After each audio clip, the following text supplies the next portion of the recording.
2025-26 অর্থবর্ষে সাধারণ বাজেট পেশ করেছেন কেন্দ্রীয় অর্থমন্ত্রী নির্মলা সীতারামন। বাজেটে সাধারণ চাকুরিজীবীদের জন্য ব্যাপক কর ছাড়ের কথা ঘোষণা করেছেন তিনি। এদিকে বাজেটের আগে কেন্দ্রীয় সরকারি কর্মচারী ও পেনশনারদের জন্য অষ্টম বেতন কমিশন কার্যকর করার সুখবর শুনিয়েছিল কেন্দ্রের মোদী সরকার। 2026 সালের 1 জানুয়ারি থেকেই অষ্টম বেতন কমিশন সুপারিশ হওয়ার কথা। আর এই অষ্টম বেতন কমিশন কার্যকর হলে কিন্তু এক লাফে অনেকটাই বেতন বেড়ে যাবে কেন্দ্রীয় সরকারি কর্মচারীদের। একই সঙ্গে পেনশনও বাড়বে কেন্দ্রীয় সরকারের অবসরপ্রাপ্ত কর্মীদের। কিন্তু এ তো গেল সরকারি কর্মচারীদের হাল হাকিকত। আর দেশে বেসরকারি কর্মচারীদের কি হবে? কত মাইনে বাড়তে পারে বেসরকারি ক্ষেত্রে? জানা গিয়েছে ভারতে বেসরকারি ক্ষেত্রে 6 থেকে 15% বেতন বাড়াতে পারে সংস্থাগুলি। সংবাদ সংস্থা পিটিআই এর রিপোর্ট অনুযায়ী ভারতের কর্পোরেট সংস্থাগুলি 2025-26 অর্থবর্ষে 6 থেকে 15% বেতন বাড়াতে পারে কর্মীদের। এই বিষয়ে global director Michael Page 2025 salary গাইডকে কোট করে এই তথ্য সামনে এনেছে পিটিআই। যদিও বিভিন্ন ট্রেডের জন্য এই বেতন বৃদ্ধি আলাদা আলাদা হতেই পারে, আর পদোন্নতি বা প্রমোশন হলে এই বেতন বৃদ্ধি 20 থেকে 30% পর্যন্ত বাড়তে পারে বলে খবর। তবে এক্ষেত্রেও স্কিলড লেবারের বিষয়টি সামনে এসেছে। লিডারশিপ কোয়ালিটি থাকলেই বেতন বৃদ্ধি 40% পৌঁছতে পারে বলে জানা গিয়েছে। সংস্থাগুলি সিনিয়রিটি বিবেচনা করে কর্মীদের দীর্ঘমেয়াদী ইনসেন্টিভও দিতে পারে বলে খবর। বিভিন্ন নিয়োগকারী কনসালটেন্সি সংস্থা সূত্রে খবর, 2024-এর শুরুর দিকের তুলনায় 2025-এর গোড়ায় কিন্তু অনেক নতুন নতুন বিষয়ে চাকরির সুযোগ তৈরি হতে পারে। ফলে এই নতুন নতুন সেক্টরে কর্মসংস্থানের সুযোগ তৈরি হবে। বেতন বৃদ্ধির নিরিখে এআই অর্থাৎ আর্টিফিশিয়াল ইন্টেলিজেন্স, এমএল, সাইবার সুরক্ষা, ডেটা গোপনীয়তা সহ একাধিক ক্ষেত্রে নতুন নতুন চাকরির সুযোগ তৈরি হবে বলে খবর। ব্যাংকিং, আর্থিক পরিষেবা এবং বিমা বিএফএসআই খাতেও একাধিক ক্ষেত্র জুড়ে পেশাদারদের চাহিদা রয়েছে। তবে ব্যবস্থাপনা, অর্থ সম্মতি এবং প্রযুক্তি সংক্রান্ত চাকরির ক্ষেত্রে ঝুঁকি থেকেই যাচ্ছে। নিয়োগকারী কনসালটেন্সি সংস্থার কর্তারা জানাচ্ছেন, শুধু কাজের দিক দিয়ে দক্ষ হলেই হবে না, ভালো বেতন বৃদ্ধি করতে চাইলে দক্ষতার পাশাপাশি হতে হবে বিশেষজ্ঞ। বর্তমানে বাজারের এখন সেটাই চাহিদা।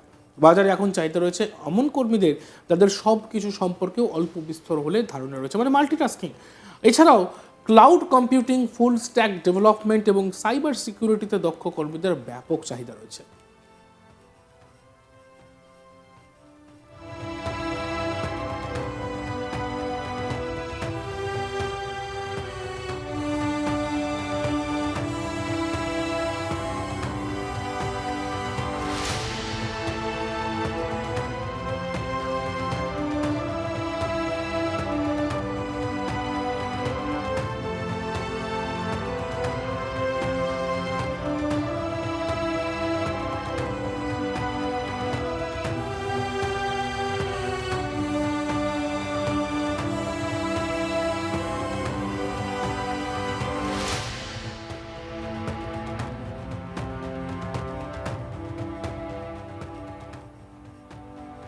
2025-26 অর্থবর্ষে সাধারণ বাজেট পেশ করেছেন কেন্দ্রীয় অর্থমন্ত্রী নির্মলা সীতারামন।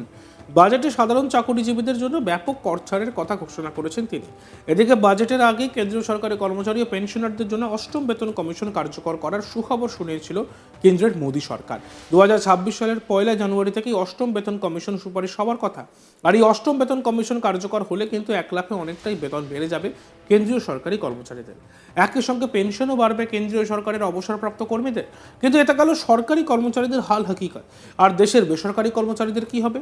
কত মাইনে বাড়তে পারে বেসরকারি ক্ষেত্রে কর্মরত কর্মচারীদের? জানা গিয়েছে ভারতে বেসরকারি ক্ষেত্রে 6 থেকে 15% বেতন বাড়াতে পারে সংস্থাগুলি। সংবাদ সংস্থা পিটিআই এর রিপোর্ট অনুযায়ী ভারতের কর্পোরেট সংস্থাগুলি 2025-26 অর্থবর্ষে 6 থেকে 15% বেতন বাড়াতে পারে কর্মীদের। আর এই বিষয়ে global director Michael Page 2025 salary গাইডকে কোট করেই এই তথ্য সামনে এনেছে পিটিআই।